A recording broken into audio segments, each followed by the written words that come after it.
مولانا صاحب مونږ بزرګان نه کنه او خزه ګوره د چا بزرګیم نه مني خزه د چا بزرګیم نه مني او هغه د خپل بزرګي په د خپل خزه باندې منل غوښتل چې زما د خزه زما د بزرګي ومني زما د غیرت ومني زما د پښتو ومني بعضې خلک څه وایي دا زمونږ پښتنو کې ډېر غلط رواج دی ویره د واده په شپه باندې به ښځې باندې خرش پرش کې که دغه ټایم کې د وی روله دا به ټول عمر تا نه هېرېږي او که دغه ټایم کې د وی نه روله که نه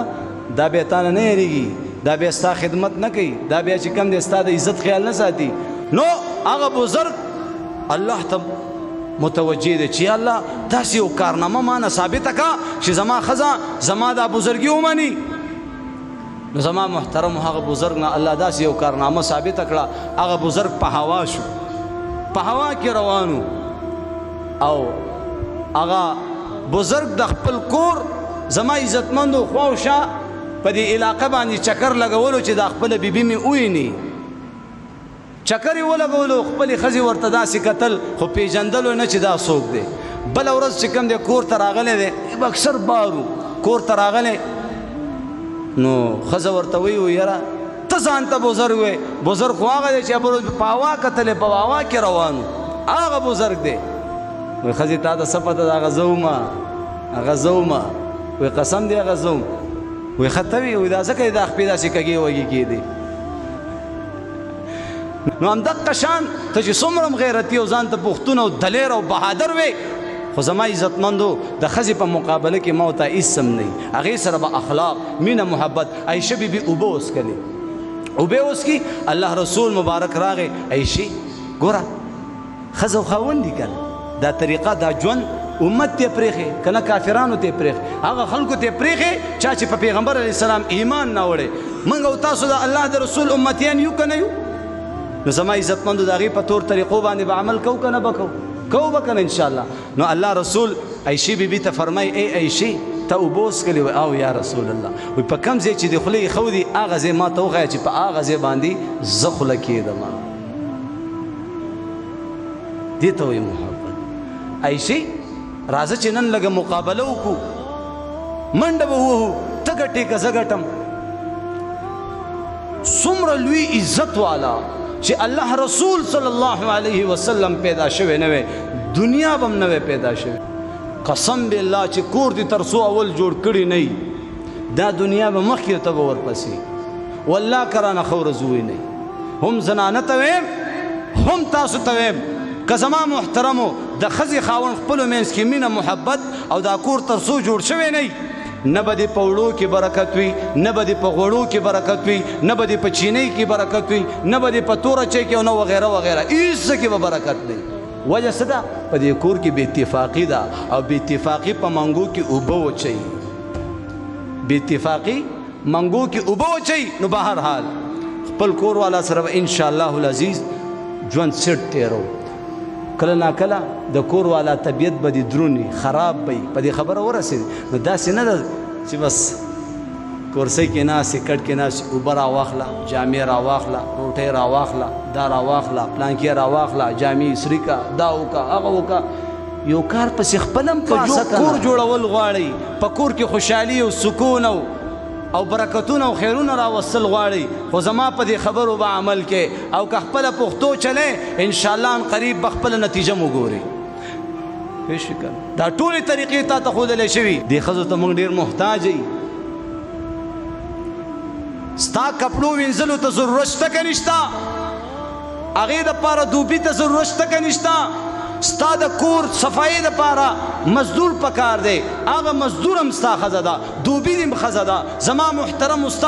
ستا خواهشات هم د ښځې نه پوره کېږي ستا اولاد ته چې کوم دی تربیت هم ورکوي اولاد ته دې پی هم ورکوي ورنه په دې باندې حق هم نشته زما محترمو ډېرې خبرې دي په زنانو باندې حق نشته او زنانې کوي ما او تعالی هم پکار دي چې د خپلو زنانو سره رحم وکړو اخلاق مینه محبت الفت زما عزتمندو د خپلو بیبیانو سره په طریقه باندې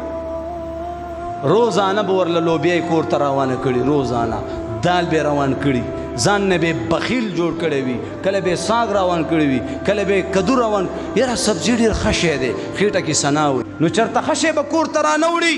یارانو دوستانو باندې به خوري په ډمو باندې به الوزي سلیماګانو له وپیزي موبایل ته به پیکج کوي او چې کله د کور معامله راشي نو یو ضعیف او کمزوری شی به کور بس انډې راوالی بس دغې کوي بس چکه به راوالی بس دې کې دغه وکوي بار نه به لوبیا غریبانانو زما عزتمندو بوخمه شوي چې یاره د دې خاوند غریب به مې وس به نه کېږي هذا ډېر هغه د لاسه حق نه وي حضرت ابو هريره رضی الله تعالی عنه فرمایي چې رسول الله صلی الله علیه وسلم فرمایل چې یو هغه دینار دی چې هغه ته په جهاد کې خرج کې یو هغه دینار دی چې په هغې سره ته غلام آزادې یو هغه دینار دی چې په هغه مسکین باندې خرج کې یو هغه دینار دی په خپل کور والاو باندې خرج کې په دې کې زیات اجر او ثواب د کم دینار دی دا هغه دینار دی کم په خپل کور کې په خپلو زنانو باندې خرج کېږي د قیامت په ورځ به د انسان په نامې عمل نامه کې به د ټولو نه وزنداره او د ټولو نه لومبی چې کوم شی وزن کېږي به هغه پیسې دي چې په خپل کور والا بچو باندې تا خرج کړي اب زما عزتمندو تللی کېږي د ټولو نه لومبی نو د پیغمبر علیه الصلاة والسلام درود شریف ګورې اکثر ملګري نه وایي دې ته خیره شوې ده ګورې ښه او که نه پیغمبر علیه الصلاة والسلام صلی الله علیه وسلم نه تپوس شو چې یا رسول الله په موږ باندې د خپلو بیبیانو څومره حق دی لږ دام موږ ته بیان کا د خاوند په ښځې څومره حق دی خو بیان شو اوس د دې ښځې په خپل خاوند څومره حق دی دام لږ موږ ته بیان کا یا رسول الله اللہ رسول صلی اللہ علیہ وسلم فرمائی سچی تاسو اغوندی خپلو کور والا خپلو بیبیانو تم هغه واچوي هغه واغوندی تاسو چې سخوري خپلو بیبیانو باندې هغه اخروي خپل بیبي په مخ موها هغه ته کنزلی مکوا او هغه په داسې د کور نه بغیر په بل ځای کې مه پرېږده د کور نه بغیر بیوی په بل ځای کې مه پرېږده حضرت ارباز رضی الله تعالی عنہ فرمای چې ما د رسول الله صلی الله علیه وسلم نه اورېدلی دي چې زما محترم خاوند خپلې ښځې له خوله کې لقمه ورکوي